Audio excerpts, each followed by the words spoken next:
लड़की का confident level बिल्कुल लो हो चुका था। शायद इस वजह से इस लड़की ने उस लड़की की आंखों में मोहब्बत नहीं देखी, उसकी बातों में मोहब्बत महसूस नहीं की। फिर क्या था, ये सिलसिला यूं ही चलता रहा। लड़की अक्सर शाम के वक्त सब्जी मंडी आया करती थी और जिस रास्ते से वो आया करती थी, लड़का बस अपनी नज़रें उसी रास्ते पे टिकाए रखता, ये सोच में कि अब उसका दीदार होगा, अब वो आएगी, अब वो मेरे पास आएगी, अब वो मुझसे कुछ लेगी, अब वो मुझसे कुछ कहेगी।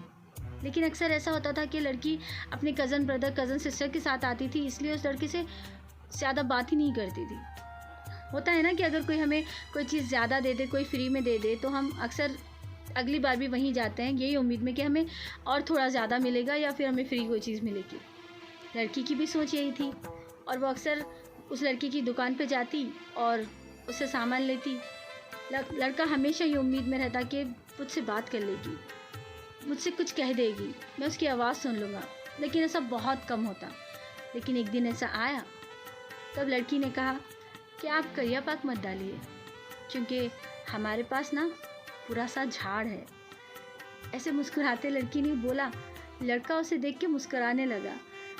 उसने पूछा, क्या कहा आपने?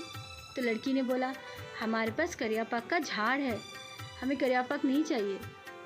लड़का इतना ज़्यादा खुश हुआ कि ये चीज़ उसके दिमाग में बैठ गई और इसका बोलना, उसका मुस्कुराना, उसकी आवाज़, उसका अंदाज़ उस लड़के को और भाग गया, जिससे वो पागल सा हो गया ये एक अल्फाज सुन के।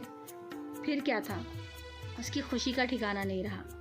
जब अगले दिन वो लड़की आई, तब ये लड़के ने उसके कज़न से बात की और कहा कि मैंने सुना है कि आपके पास करिया पाक का झाड़ है, तो हम लोग जैसे कि यहाँ पे काम करते हैं ना, तो हम लोग को लेके आना पड़ता है। अगर आप, लड़के ने बोला कि अगर आपके पास करिया पाक का झाड़ है तो फिर मैं आऊँगा, देखूँगा और करिया पाक पूरा तोड़ के लेके जाऊँगा और उसके जो भी पैसे बनते हैं मैं आपको दे दूँगा। तो उसके कज़न ने बोला कि हाँ ठीक है, आप मेरा नंबर ले लीजिए और आ जाइएगा। तो लड़के ने खुशी खुशी उसका नंबर ले लिया। तो वो कहीं ना कहीं सोच में रहा था कि यार मैं इसका नंबर लेके क्या करूँ। मैं तो सोच रहा था कि मुझे लड़की का नंबर मिलेगा, बट उसका नंबर नहीं मिला। फिर लड़के ने सोचा कि कॉल करूँ या ना करूँ, करूँ या ना करूँ। उसने कॉल नहीं की।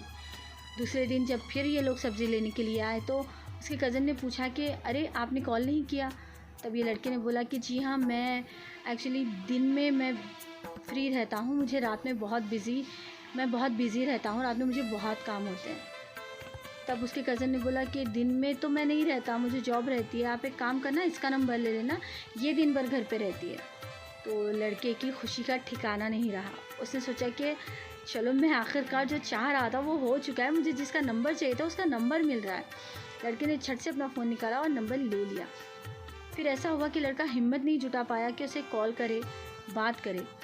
और उन दिनों यूँ हुआ कि लड़की भी बहुत ज़्यादा बिज़ी थी, वो 3-4 दिन सब्ज़ी लेने भी नहीं आई। और ये सब देख के लड़का भी बहुत बेचैन हो गया। उसने सोचने लगा कि यार, मैं कॉल भी नहीं कर पा रहा हूँ, मेरी हिम्मत नहीं बन रही, और ये सब्ज़ी लेने भी नहीं आई, इसे देख भी नहीं पाया, मैं कैसे रहूँ, मुझे कुछ समझ नहीं आ रहा। ऐसे तैसे करके लड़के ने हिम्मत जुटाई और फिर फ़ोन मिलाया। रात के वक्त लड़की ने फ़ोन उठाया, 2-3 बार उसने हेलो बोला, लेकिन उस लड़के ने डर के मारे फ़ोन कट कर दिया। लड़की ने कॉल बैक करना ज़रूरी नहीं समझा। फिर अगले दिन लड़के ने फिर से हिम्मत करके कॉल मिलाई। तब लड़की ने फ़ोन उठाया और कहा कि कौन हो, कल भी आपकी कॉल आई थी, आपने कुछ बात नहीं की, कौन हो, सीधे से बोलो, वरना घर वालों को आपका नंबर दे दूँगी।